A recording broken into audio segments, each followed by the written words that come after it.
Hello viewers, welcome to AAVA Lifestyle Anushya's Cooking Channel. எல்லாரும் எப்படி இருக்கீங்க? எல்லாரும் ஹெல்தியா ஹாப்பியா இருங்க. இதுவரைக்கும் என்னோட சேனலை சப்ஸ்கிரைப் பண்ணாதவங்க கண்டிப்பா சப்ஸ்கிரைப் பண்ணுங்க. அப்படியே பக்கத்துல இருக்கிற பெல் ஐகானை கிளிக் பண்ணுங்க. இன்னைக்கு நம்ம பார்க்க போற ரெசிபி வெஜிடேரியன் ஸ்டஃப்ட் கேப்சிகம். இப்போ இது எப்படி செய்யறது? இதுக்கு தேவையான இன்கிரீடியன்ட்ஸ் என்னென்னு பார்க்கலாம். நான் இதுக்காக 3 கேப்சிகம் எடுத்திருக்கேன். Yellow, red, green 3 colour capsicum எடுத்திருக்கேன். இந்த மாதிரி 2ஆக கட் பண்ணிக்கிறேன். அதுக்கு நடுவில் இருக்கிற அந்த சீடெல்லாம் நம்ம எடுத்துடலாம்.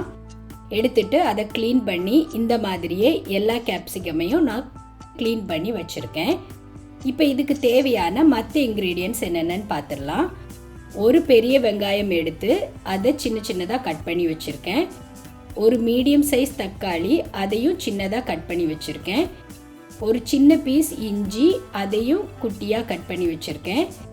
3 பல்லு பூண்டு, அதையும் சின்னதாக கட் பண்ணி வச்சுருக்கேன். ஒரு பச்சை மிளகா ரவுண்டாக கட் பண்ணி எடுத்திருக்கேன். இப்போ இதுக்கு தேவையான மற்ற வெஜிடபிள்ஸ் 100 கிராம் பேபி கார்ன், அதை தின் ஸ்லைசஸாக கட் பண்ணியிருக்கேன்.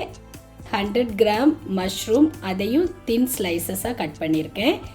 இதுக்கு தேவையான அளவு 150 கிராம் சீஸ், அதை கிரேட் பண்ணி எடுத்திருக்கேன். வெஜிடபிள் ஸ்டஃபிங் எப்படி செய்கிறதுன்னு பார்க்கலாம். ஒரு நான்ஸ்டிக் பேன் வச்சுருக்கேன். 1 டேபிள் ஸ்பூன் அளவு ஆலிவ் ஆயில் ஊற்றிருக்கேன். எண்ணெய் சூடானதும் பூண்டு, இஞ்சி சேர்த்துக்கிறேன்.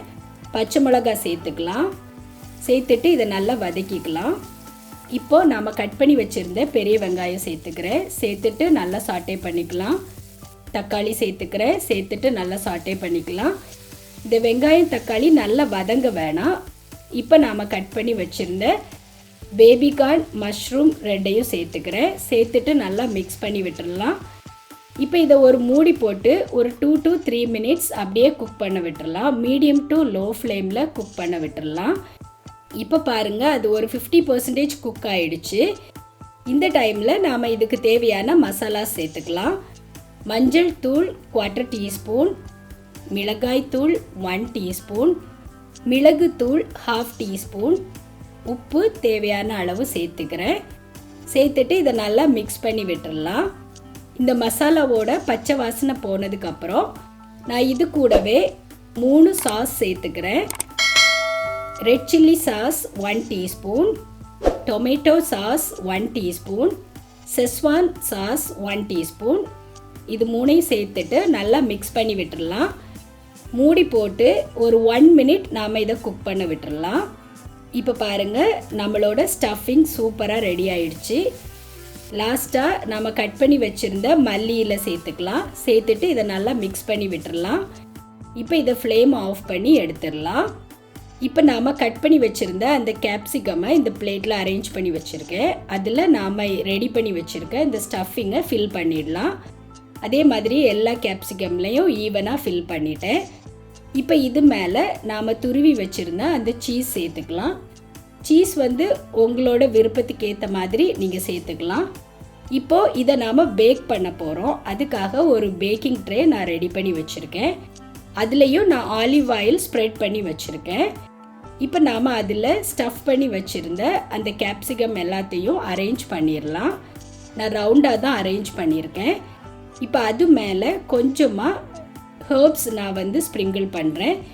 இல்லை நீங்கள் இதுக்கு பதிலாக சில்லி ஃப்ளேக்ஸ் கூட நீங்கள் ஸ்ப்ரிங்கிள் பண்ணலாம்.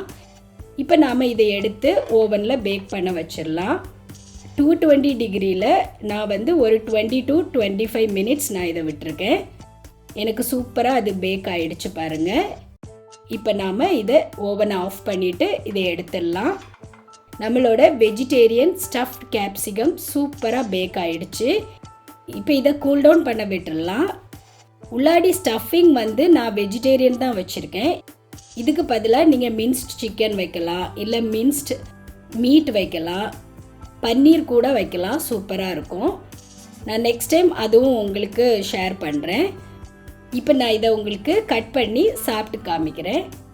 சூப்பராக இருந்துச்சு. நல்ல ஜூஸியாக, அதே நேரத்தில் உள்ளே இருக்கிற அந்த வெஜிடபிள் நம்ம ஆல்ரெடி குக் பண்ணி வச்சுருக்கிறதுனால அந்த சீஸ் கூட சேர்த்து சாப்பிடும்போது ரொம்ப டேஸ்டியாக இருக்குது. அதே மாதிரி நல்ல ஃபில்லிங்காகவும் இருக்குது. ஸோ கண்டிப்பாக எல்லோரும் இதை ஒரு முறை ட்ரை பண்ணுங்கள், உங்களுக்கும் ரொம்ப பிடிக்கும். ஓகே வீவர்ஸ், உங்களுக்கு இந்த ரெசிபி பிடிச்சிருந்தா இது வரைக்கும் என்னோடய சேனலை சப்ஸ்கிரைப் பண்ணாதவங்க கண்டிப்பாக சப்ஸ்கிரைப் பண்ணுங்கள்.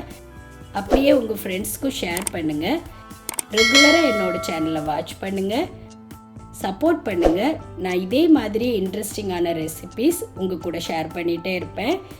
இந்த ரெசிபி பிடிச்சிருந்தா லைக் பண்ணுங்கள், ஷேர் பண்ணுங்கள். நான் நெக்ஸ்ட் ரெசிபியோடு உங்களை மீட் பண்ணுறேன். பாய்.